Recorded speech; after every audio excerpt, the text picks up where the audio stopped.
Bukan hanya para remaja muda yang sering dikaitkan dengan tindakan kriminal, akan tingkah laku mereka yang selayaknya berpacaran hingga kelewat batas. Hasilnya si wanita hamil karena alasan belum menikah atau belum siap untuk menjadi orang tua, para pelaku tega menghilangkan nyawa bayi mereka sendiri. Kali ini pelakunya udah cukup tua ya, di mana seharusnya ia menjadi teladan bagi anak-anak muda zaman sekarang. Malah kelakuannya bikin kita geleng-geleng kepala. Apalagi pelaku ini cukup dikenal di kalangan masyarakat. Jadi seperti apa kasusnya? Sebelum itu Mia ucapkan banyak terima kasih buat kalian yang udah klik video ini. Yang baru aja menemukannya, bantu subscribe dan tekan lonceng notifikasinya ya. Kejadian bermula pada hari Senin tanggal 20 Maret tahun 2023. Sekitar siang hari, seorang laki-laki bernama Rianto berusia 45 tahun yang tengah mengendarai mobil dengan santai, tiba-tiba matanya tertuju pada sebuah kardus merek kopi. Awalnya ia berpikir itu hanya kardus sampah biasa, namun entah kenapa ia malah menamatinya dan setelah diamati baik-baik, ia berkata dalam hati, Sepertinya kardus itu agak bergerak ya. karena penasaran, bisa jadi itu adalah anak kucing yang dibuang. Ia perlahan membuka kardus tersebut dan betapa terkejutnya ia menemukan bayi mungil dengan kain jarik yang menutupi tubuhnya. Lantas ia yang merasa iba, segera membawa bayi tersebut ke rumah temannya yang bernama Bani. Rianto menjelaskan awal mula penemuannya itu kepada temannya dan mengajak serta Bani untuk menemaninya ke puskesmas Ngantru, Tulungagung. Kemungkinan Bani repot atau ia takut jika ada kecurigaan terhadap dirinya, lantas ia pun menolak ajakan Rianto. Pada akhirnya, pria itu sendirilah yang membawa bayi malang itu ke puskesmas Ngantru. Sesampainya di puskesmas, ia yang kelihatannya panik segera memberitahu para perawat akan penemuannya tersebut. Lantas mereka dengan sigap untuk memeriksa keadaan bayi malang tersebut. Kemudian Rianto menjelaskan kronologi bagaimana ia mendapatkan bayi malang itu. Di lain sisi, para perawat segera melakukan tindakan mengingat kondisi bayi itu sepertinya ada keganjilan. Dari identifikasi sementara, bayi berjenis kelamin laki-laki ini baru berusia 7 bulan ketika dilahirkan.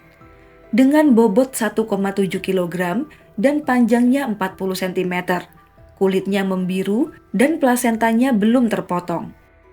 Rupanya bayi tersebut prematur dan setelah dilahirkan tidak segera mendapatkan perawatan yang seharusnya.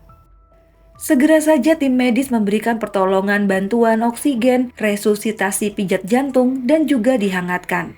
Setelah dirawat kurang lebih 20 jam semenjak diantarkan oleh Rianto, bayi malang itu pun tak kuat menghadapi kejamnya dunia. Ia harus pasrah menerima keadaan saat dibuang oleh orang tua yang tak bertanggung jawab. Lantas, siapa ibu yang tega membuang bayinya sendiri? Pihak puskesmas melaporkan kejadian ini kepada tim kepolisian wilayah Tulungagung karena ini merupakan tindakan kriminal. Kemudian tim penyidik menanyai saksi pertama kali, yaitu Rianto yang menemukan bayi tersebut. Di awal cerita, ia menjelaskan dengan baik kronologi saat menemukannya. Dimulai dari ketika ia mengendarai mobil, tiba-tiba melihat kardus yang terbuka hingga mengantar bayi itu ke puskesmas. Namun saat ditanya letak di mana posisi bayi tersebut ditemukan, entah kenapa Rianto terlihat gusar. Cara ia mengatakan proses menemukan bayi itu sering berubah-ubah. Ia juga berkata sempat menelpon istrinya yang merupakan kepala desa di Desa Janten Wonodadi, Blitar. Membuat tim penyidik mencurigai pria itu, apalagi saat ditanya titik lokasi letak kardus tersebut. Bahkan warga di sana juga tidak mengetahui tentang kardus, juga keberadaan dari Rianto. Biasanya jika ada orang yang menemukan hal seperti ini, pastinya orang itu akan spontan berteriak memanggil warga sekitar, bukannya langsung dibawa ke rumah teman. Karena sudah lelah dan tak sanggup dicecar oleh tim penyidik, Rianto malah mengungkap fakta sebenarnya di balik penemuan bayi malang tersebut, yang rupanya itu adalah anak kandungnya sendiri yang dilahirkan oleh wanita selingkuhannya. Wanita tersebut bernama Widayanti, berusia 30 tahun.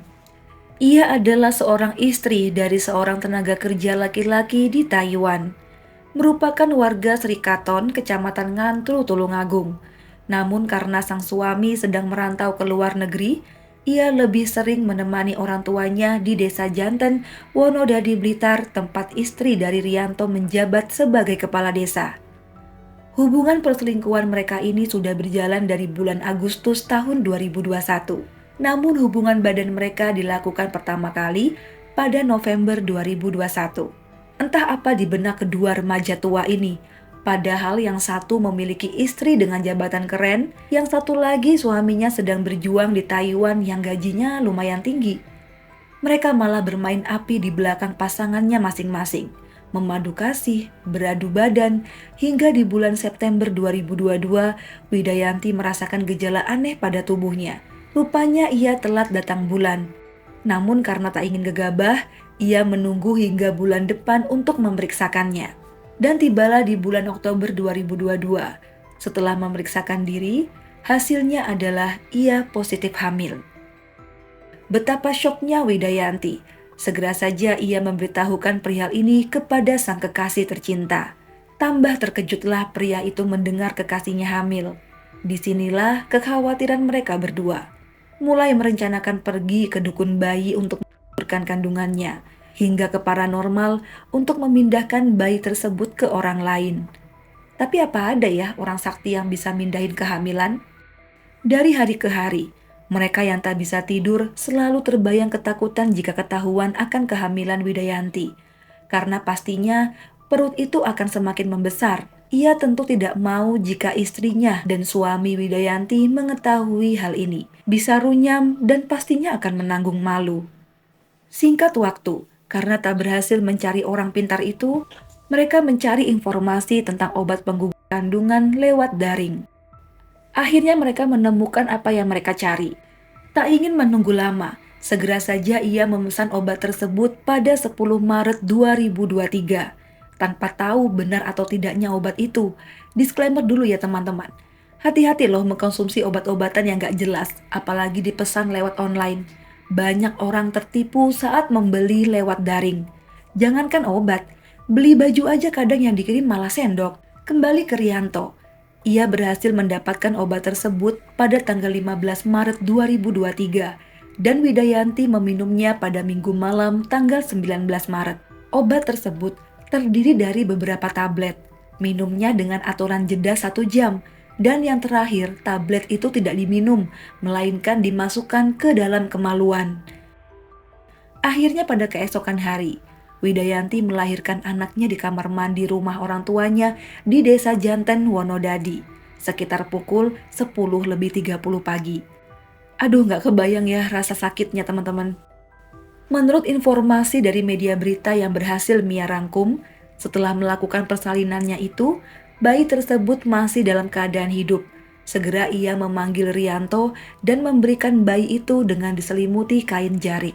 Bergegas pria gak berotak itu memasukkan bayinya ke dalam kardus kopi dan mengajak bayi itu berputar-putar sambil memikirkan skenarionya. Disitulah ia menghampiri temannya Bani. Nah, begitulah rangkuman berita yang Mia dapatkan dari media yang tentunya sudah beredar dan sempat viral di sekitar wilayah Tulungagung dan Blitar. Jadi Mia tambahkan informasinya ya teman-teman. Keadaan bayi saat ditemukan, kulitnya membiru, plasentanya belum terpotong, dan pastinya ia mengalami kondisi hipotermia atau kedinginan karena bayi yang lahir prematur harus segera mendapatkan kehangatan, terutama kehangatan dari belayan seorang ibu. Begitu miris kelakuan dua insan di mabuk cinta ini. Di saat orang lain sedang susah payah berjuang agar memiliki anak, mereka dengan teganya membuang bayi malang itu. Selain itu, keduanya juga sama-sama mengkhianati pasangannya. Kini Rianto dan Widayanti sama-sama dijadikan tersangka dan ditahan di Polres Tulungagung, namun akhirnya dilimpahkan ke Polres Blitar Kota karena walaupun tempat pembuangan bayi itu berawal di Desa Pojok, Kecamatan Ngantru, Tulungagung, persalinannya berada di wilayah Blitar. Keduanya dijerat pasal 80 ayat 3 dan 4 Undang-Undang Perlindungan Anak dengan ancaman pidana penjara selama 15 tahun dan denda 3 juta rupiah. Karena pelakunya adalah orang tuanya sendiri, maka pidana ditambah sepertiganya. Baik teman-teman, semoga dari kasus ini kita bisa mengambil pelajarannya. Jadi dibuang sisi negatifnya, diambil sisi positifnya. Untuk teman-teman Mia semuanya, selamat menjalankan ibadah puasa. Sampai sini dulu video Mia kali ini. Mohon maaf jika ada salah-salah kata. Sampai jumpa di video selanjutnya. Bye!